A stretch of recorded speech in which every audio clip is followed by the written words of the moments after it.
Hello friends, myself Rasika Pagaria from Arham Junior College. In last lecture, we studied the views on slavery, right? Then, apart from his views on slavery, we have completed like justification of slavery in that natural, necessary, and expediency. Then we studied conditions of approved slavery. Then criticism of Aristotle's view on slavery, and now moving towards our next point, views on revolution. Aristotle's view on revolution are largely based on his study of the working of 158 constitution of Greek city-states. See, Aristotle's view on revolution are largely based on his study. उनकी जो study है जो उन्होंने किया था, he worked for 158 constitution of Greek city-state. He worked for that almost 158 constitution उन्होंने he tried to frame for the Greek city-state. Aristotle undertook his study because of the frequent changes in the government of city-state during his time. See, Aristotle ने उसने क्यों study लिया? क्योंकि वहाँ पे frequent changes हो रहे थे गवर्नमेंट में, right? Government went on changes, like अपन ने प्लेटो केस में देखा, नहीं आई थिंक अपन ने एरिस्टोटल केस में ही देखा, राइट? फर्स्ट इज क्या आता है? फर्स्ट आता है मोनार्ची, एरिस्टोक्रेसी, देन पॉलिटी. हाँ, और परवर्टेड फॉर्म में क्या रहता है? First is tyranny, then oligarchy and democracy. See we saw his cycle of, ये साइकिल भी देखा अपन ने, पॉलिटिकल साइकिल भी देखा, राइट? आइडल स्टेट साइकिल देखा ना, Aristotle cycle of political change. उसमें अपने को क्या पता चला कि here the government is going on changing continuously. So जब गवर्नमेंट चेंज हो रही है कंटिन्यूसली, तो वैसे वैसे कॉन्स्टिट्यूशन वर्किंग पे कंटिन्यू चेंज हो रहा है. Aristotle assigned a very broad meaning to the term revolution and offered a twofold meaning. See, Aristotle assigned a very broad meaning to the term revolution and offered a twofold meaning. उसने क्या किया? उसने दो term दिए revolution को और दो meaning बहुत अच्छे से उसने समझा के दिए हैं. First, he implied by it any major or minor change in the constitution such as a change from monarchy to oligarchy and so on. एक फर्स्ट क्या उसने बोला कि बाबा टू फोल्ड मीनिंग बोले उसने रिवॉल्यूशन के. एक क्या था? मेजर या माइनर कोई भी चेंज हो कॉन्स्टिट्यूशन में, like from monarchy to oligarchy and so on. Second, a change in the ruling power even though it did not lead to change in the government or constitution was also a revolution. See, second क्या बोला कि यहाँ पे ruling power change हो रहा है. First इसमें क्या थी? पैटर्न चेंज हुआ, लाइक मोनार्ची से ओलिगोक्रेसी हो गया, राइट? यहाँ पे क्या हो गया? रूलिंग पावर चेंज हो गया, but it did not lead to change in the government. See, ruling power change हुआ पर गवर्नमेंट है वैसी है. Thus, a change from monarchy to tyranny and vice versa meant a revolution. अब क्या हो गया? Change from monarchy to tyranny and vice versa meant a revolution. It is evident from the above that Aristotle did not restrict the revolution to political change only and assigned it a much broader meaning. अभी it is evident from the above. अब इस पर से क्या पता चलता है? Aristotle ने रिस्ट्रिक्ट नहीं किया रिवॉल्यूशन टू पॉलिटिकल चेंज को, रिस्ट्रिक्शन नहीं दिया, बट उसने उसको ये जो चेंज हो रहा है उसको एक ब्रॉड टर्म दिया. He gave it some meaning, he gave it some sense to it. Next is the causes of revolution. Aristotle has enumerated a number of causes of revolution which can broadly be studied under the following three heads. See, ये तीन pattern उसने बोले हैं, ये अपन करते हैं. General cause of revolution.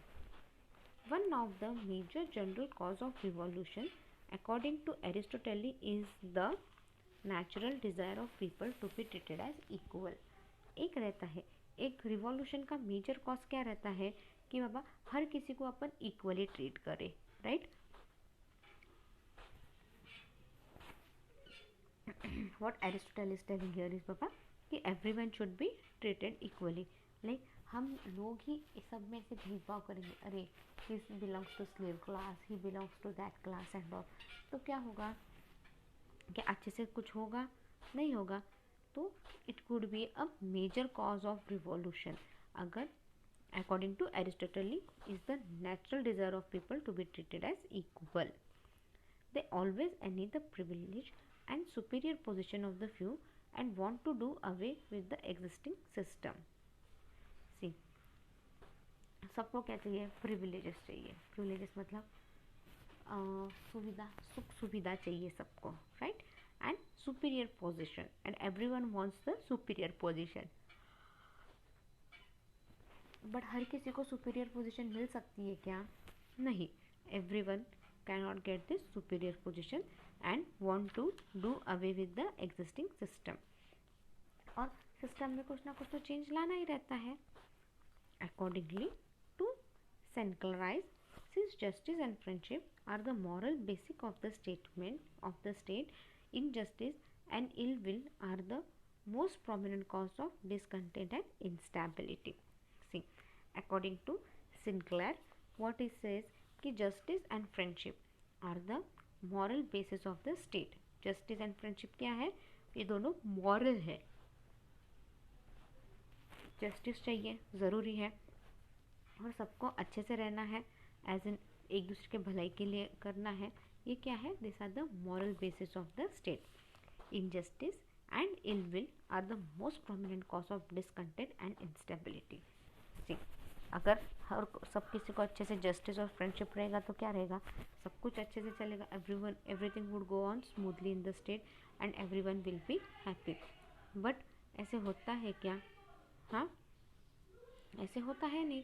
Injustice and ill will are the most potent causes of discontent and instability.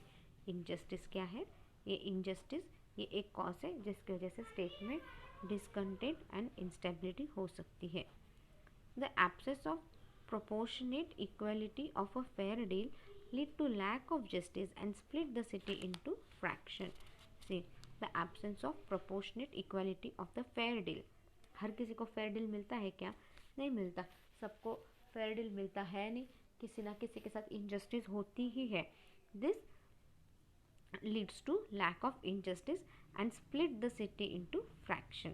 ये सब क्या रहता है, this would lead to injustice। जब सबको जस्टिस प्रॉपरली नहीं मिलता, हम अगर इन प्रोपोर्शनेट में सबको इक्वलिटी नहीं ट्रीट करेंगे, आप सबको इक्वली ट्रीट नहीं करेंगे, तो क्या होगा, इनजस्टिस हो जाएगा और आपका सिटी क्या है, धीरे धीरे return into small small fractions. बराबर है ना। आप क्या बोलोगे, अरे I won't listen to this king, why, he only favours the privilege class and all. तो क्या होगा, I would shift to some other city और I will form my own society where I will take care of each and every one. तो जो लोगों को सच में लगता है कि बाबा ये जो किंग है वो सच में प्रिविलेज क्लास को लगता है, करता है, बाकी किसी का ध्यान नहीं रखता, वो क्या करेंगे, थोड़ा सा सिटी से बाद they will start forming the group, और क्या होगा, इस तरह से the state will be divided into small small fraction. There can be no fellow belonging when one section of the community is convinced that its rights are been denied to it and justice is not been done. अब क्या होगा, fellow belonging यानी like fellow belonging मतलब ये जो feeling होता है ना कि बाबा जैसे अपने में है, I belong to the country India, right. किसी किसी को इंडिया के लिए बहुत प्राउड रहता है, राइट। अच्छा मैं इंडिया में पैदा हुआ क्योंकि यहाँ पे हर तरह के मौसम है, ये जो प्राइड फीलिंग है, ये जो फेलोशिप मतलब ये मेरी कम्युनिटी के लोग हैं, या हम सबको यहाँ पे इक्वल राइट्स हैं, यहाँ पे जो वीकर सेक्शन है उनके लिए रिजर्वेशंस रहता है ताकि वो लोग भी आगे आए, राइट। तो किसी किसी को ये बहुत प्राउड फीलिंग रहता है, ये एक फेलो फीलिंग बोलते हैं। अगर आपको जस्टिस नहीं मिलेगा तो ये फेलो फीलिंग रहेगी क्या आप में, will it be there, no. ये फेलो फीलिंग रहेगी नहीं आपको, और इस तरह से क्या होगा, आपका कम्युनिटी डिवाइड हो जाएगा धीरे धीरे। एंड क्योंकि जस्टिस आपको मिल नहीं रहा है, प्रॉपर जस्टिस मिल नहीं रहा है, इसलिए आपका सोसाइटी क्या हो जाएगा, धीरे धीरे it would start dividing. See, there can be no fellow feeling when one section of the community is convinced that the rights are being denied to it and justice is not being done। जब community convince हो जाएगी कि हमारे साथ justice नहीं हो रहा है, तो क्या करेंगे वो लोग, उनके अंदर वो फीलिंग ही नहीं रहेगी, एकता वाली फीलिंग, लाइक हम सब एक है, ऐसे ये फीलिंग ही नहीं रहेगी। In short, it can be said that if a substantial section of the society feels that justice is not being done to them, there is every possibility of a revolution।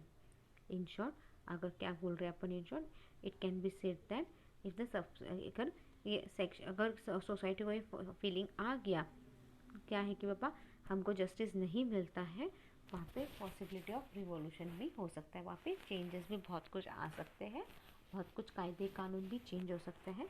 If society starts getting the feeling that we are not treated as equal, हमको justice नहीं मिल रहा है, हमारे साथ कुछ भी अच्छे से नहीं हो रहा है। Therefore, Aristotle rightly asserts that more is equality, more stable the state is। Therefore, Aristotle क्या बोलता है कि बाबा अगर इक्वलिटी चाहिए, अगर स्टेट में इक्वलिटी रहेगी तो सब कुछ, everything would be go stably, सब कुछ स्टेबल रहेगा, राइट। यस, अगर आप सबको इक्वली ट्रीट करोगे, सबको जस्टिस दोगे प्रॉपरली, तो क्या रहेगा, अपने आप शांति बनी रहेगी स्टेट में, right. He considers that state as the best which is dominated by the middle class, because in such state there shall be less inequality and hence every little chance of revolution।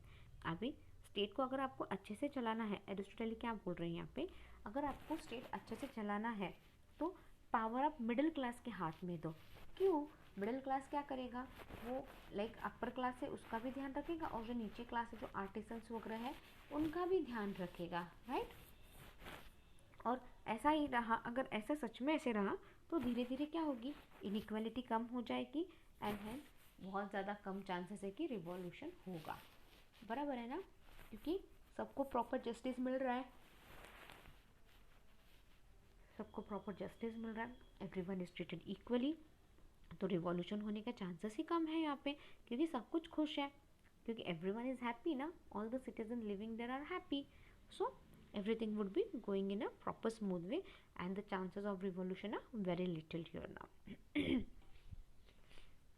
Now, particular causes of revolution, Aristotle shows great insight into the basic cause of revolution while analyzing the general cause of revolution। Now what is saying, Aristotle क्या shows है कि बाबा general cause of revolution क्या है वो देखते हैं। According to Maxey, there can be no doubt however of the acuteness of Aristotle insight into the basic cause of revolution।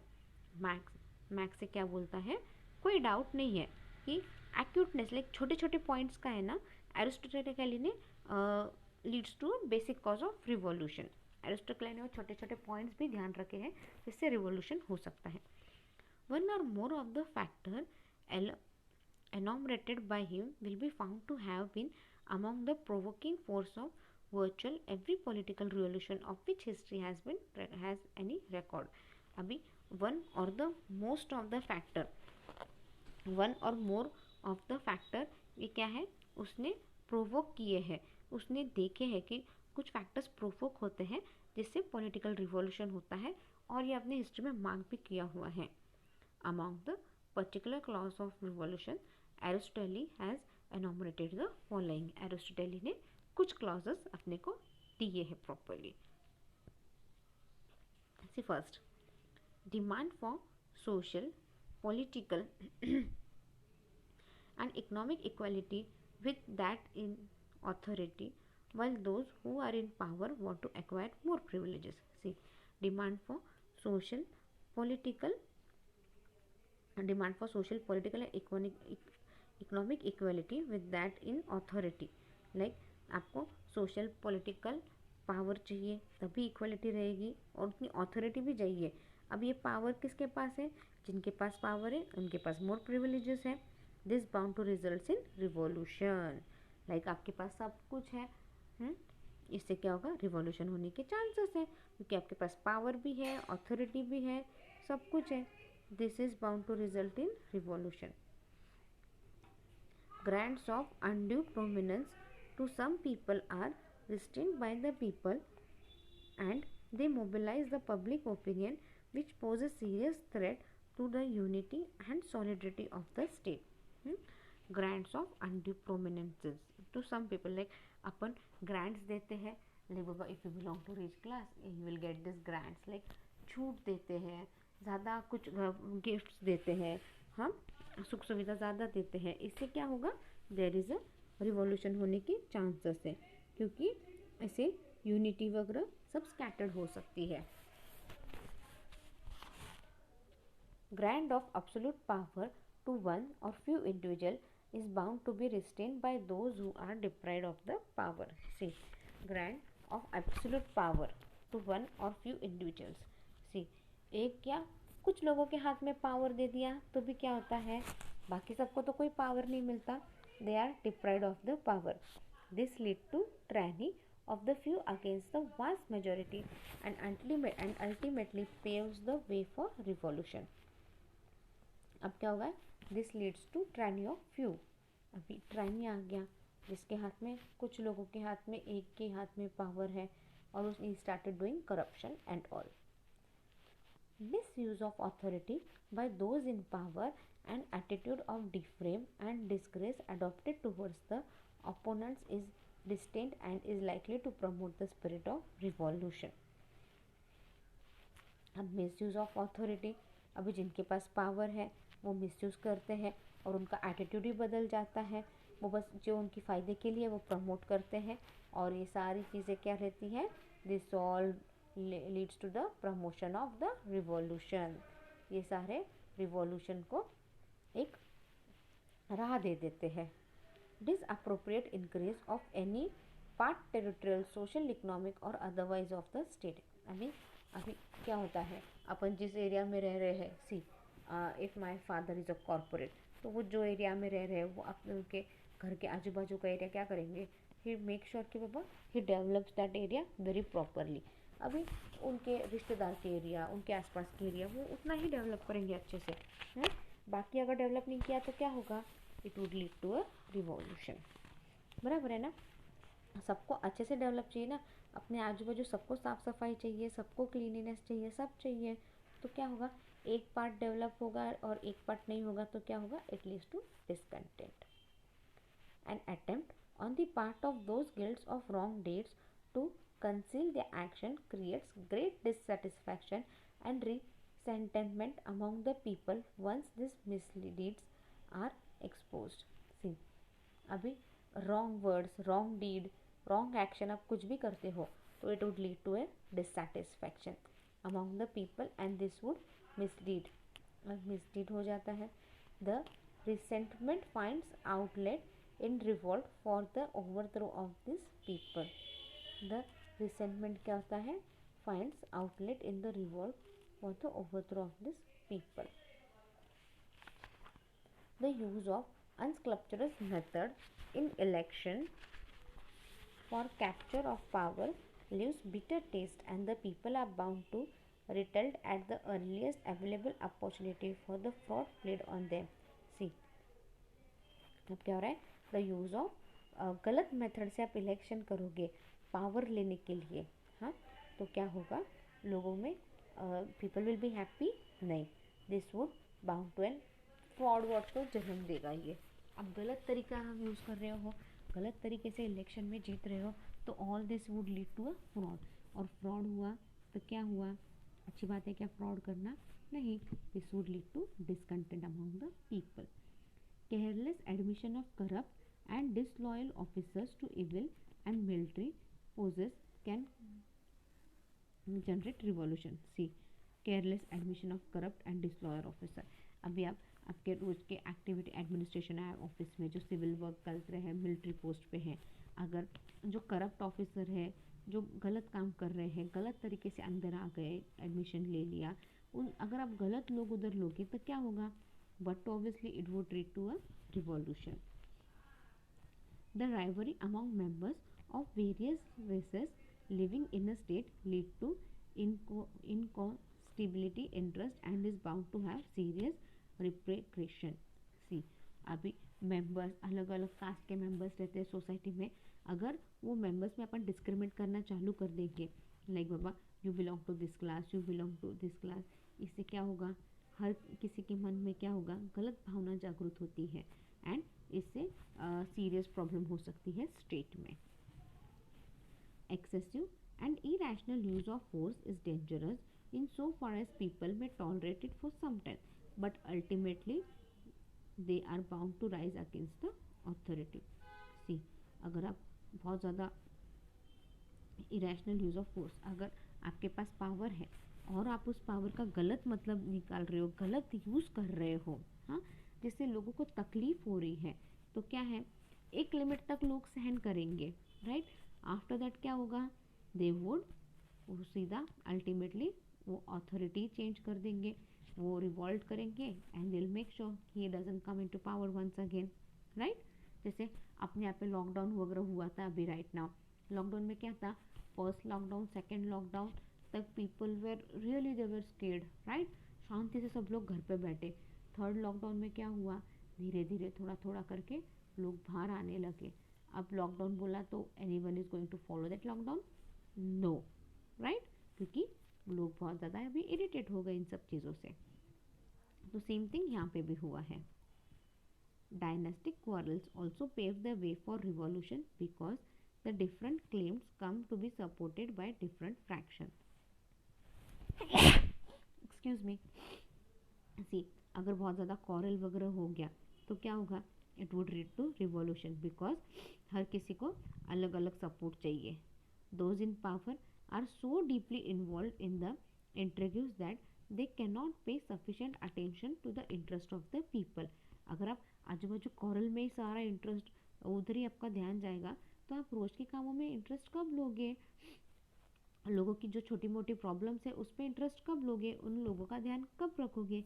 तो इससे क्या होगा, आप बस कॉरल सॉल्व करते बैठोगे और लोगों के ऊपर, लोगों की भलाई के लिए कुछ काम नहीं करोगे.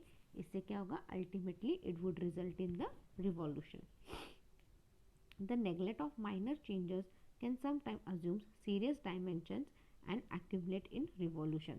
सी, the neglect of minor changes, अगर आप माइनर चेंजेस नहीं देखोगे, जो माइनर चेंजेस है वो सीरियसली नहीं करोगे, ultimately it would leads to revolution. Free flow of immigrants can also lead to revolution because this brings the nation in contact with those persons who possess a different system of justice and varying code of law and gives rise to dissatisfaction and ultimately ends up in revolution. See, immigrants मतलब जो बाहर से लोग आते हैं, बाहर country से, दूसरे स्टेट से अपने स्टेट में लोग आते हैं, वो क्या है, वो भी एक रिवॉल्यूशन के लिए एक रीज़न हो सकता है. क्यों, उनका सी, उनका जस्टिस सिस्टम, उनके यहाँ पे सिस्टम कुछ अलग रहता है, right. They come from different background और अपना बैकग्राउंड उनको अगर अडॉप्ट नहीं कर पाएंगे तो this would lead to dissatisfaction and this would end up in the revolution. The conquest of one nation by another nation also contains seeds of revolution. सी, अगर एक नेशन ने दूसरे नेशन पे कब्जा कर लिया तो भी एक रिवॉल्यूशन का चांसेस है. The vanished is always on the lookout of a sustainable opportunity to pay back the conqueror in his own coin. The resentment against the conqueror is almost more serious when it plugs in naked aggression of the vanquished nation and completely ignores the national interest of the subjected nation. See, अभी एक nation ने दूसरे nation पे कब्जा किया तो जो nation जीत चुका है, जिसने कब्जा कर लिया है, वो क्या उस नेशन के बारे में सोचेगा क्या, नहीं सोचेगा. उधर के लोगों का कल्चर क्या है, हिस्ट्री क्या है, वो सोचेगा क्या, he won't think of it. जो उसके नेशन में कल्चर है, ही ट्राइज टू, वो जो डिफीटेड नेशन है उस पर भी वो अपना उधर का ही कल्चर लाने की ट्राई करता है. तो ये लोगों को पसंद आएगा क्या, नहीं, no one will be happy with it, right. क्योंकि उनका अपना कल्चर छोड़ के दूसरा कल्चर अपनाना, दूसरे सारे थॉट्स, दूसरे सारा अपनाना is very difficult task. So I think we will end up our lecture here. In next lecture we'll finish this topic. Thank you. If you have any doubt, mail me on my mail ID. Thank you.